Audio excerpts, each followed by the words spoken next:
دم باش بله جشن حمو مالباتا کورسان 24 و بینر و گهدارین کورسان 24 پیروز ببه ام نال پایتخت ترکیه لانقره براستی لوی دره زده جشن و عید نای پیروز کردن لورا افدر باجار کارمندای اوپرانیا کارمندان بو بطلانه جشن چونه ولات خودشونن باجارن خو کسین کو خلکی کل برمانن جی او جی زده در ناکوین دروا سر هفته ناچ ناین امکارم بیجن کو ام نها به هفکارن خورا ام هاتم پارکا کولیل ور پارکی که به نابو دنگی انقره ام راست خلکی باشوری هاتن کش سلیمانی و کرکوکی هاتن بدره ام راست وان هاتن جبو گشتو گره هاتن انقره هاتن ترکیه نامه بوارا قصب کن بله خاطی محبات بخیراتن جشنتان پیروز بت بو چون هاتن انقره و ترکیه و چه دید بله بشکی بخیراتن تانا کم کانالی 24 جشنتانش پیروز به لئیه و لهمو جیهان ئێمە هاتوین وەڵا باتین سەفەر کەین بۆ فنلەندا بۆ لای کچێکمان کچەمان نەخۆشە داوەت ئێمەی کردووە ئیتر ماوین ئەم 4 ڕۆژەی جەژن لێرە و ئیشەڵا دوای جەژن خوا یار بێ بۆ کچەمان شاد بین و سەفەرکەین بچین بله لأنقرة لتركيا هن الكوغريان والكودري ديت والله ئێمە یەکەم شوێنە ببینین لەخوا بەزیابێ زۆر خۆشە و شوێنێکی سیاحیەکی خۆشە و تەمەنە ئەەکەم لە حکوومەتی هەرێمی کوردستان ئاوهای شوێن ئاها بۆ ئێمە دابین کەن و خەڵک ئاها گەشت و گوزاری تیا بکە و تایە کاتێکی خۆش بەسەر بەرێ بەرەمە ئەلەسەف بۆ ئێمە لە هەموو شتێ مەغدوورین لە خاستن لە عێراق لە کەرکووک بەڵام یەکەم کەرکووک لە کوردستان لە هەرێم نە بەڵام ئێمە خەڵکی ئێمەی کەرکوو زۆر مەغدورە لە گەشت و گوزار و لە شوێن ئاها خۆش و پاک و تەمیز هیوادارم مەسوولەکان ئێمەی پەر پرسیارەکان ئێمە حکوومەتەکان ئێمەی شوێن ئاها بۆ خەڵکی کەرکووک دابین کەن و تایە بەخۆشی بژین سپاس خاطی دەست خۆش بێ بەخێر بێن بله ازی بچم ناکێک شەرزات وسانه بوو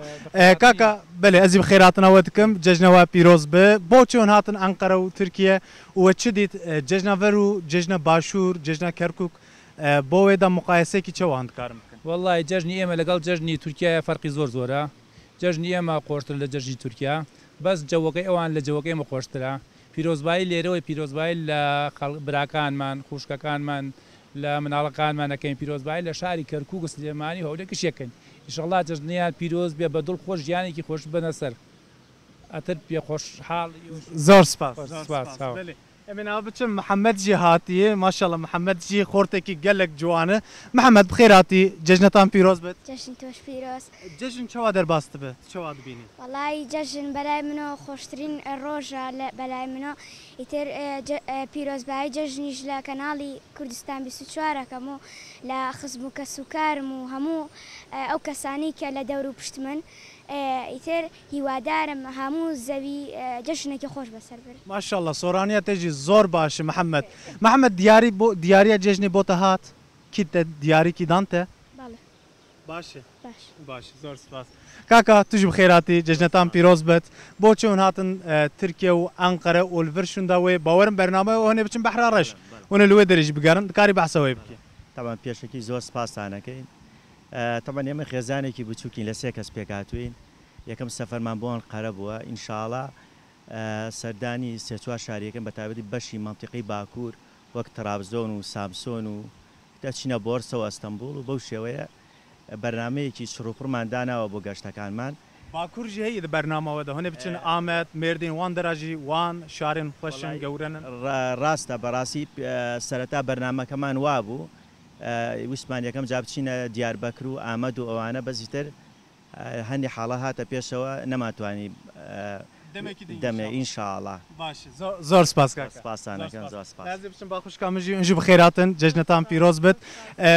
ئەنقەرە چاوا دیت تورکیەوە چاوا دیت ڕاستی ئێمە کە هاتوین بۆ ئێرە بۆ لایەنی گەشتیاری زۆر شتی جیاواز ئەبینین بە تایبەتی لە تورکیا ئێمە کە ویستمان سەفەرکەین یەکەم شت تورکیامان هەڵبژاردووە خۆی دووەم جارمانەکە بینە تورکیا زۆر بەڕاستی خۆشە بە تایبەتی لەلایەنی گەشتیاریەوە هەستەکەم یعنی زۆر احتیمامێکی زیاتر بەلایەن گەشتیاری دراوە ڕاستەکەی ئەنقەرە زۆر ئەو گەشتیاریە نییە لە چاو هەنێ شارەکانی ترا بەڵام بەحر نییە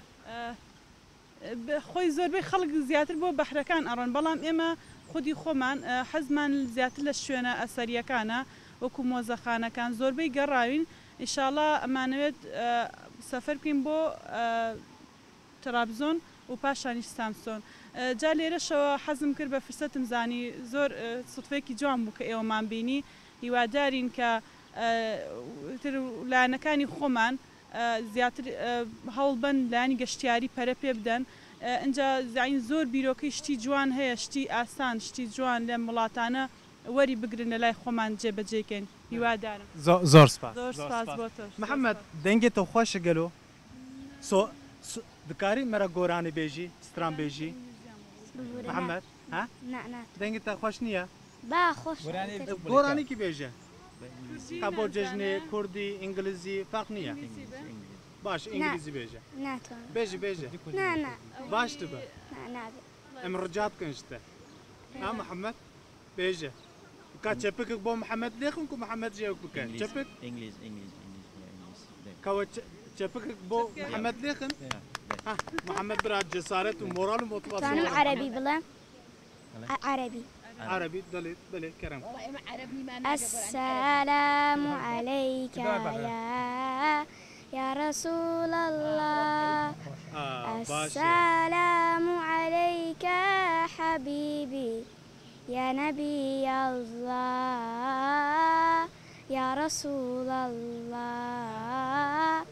هربجي محمد لاوجك خوش تقول بلي سپاس بو جاركدن بله خلک باشور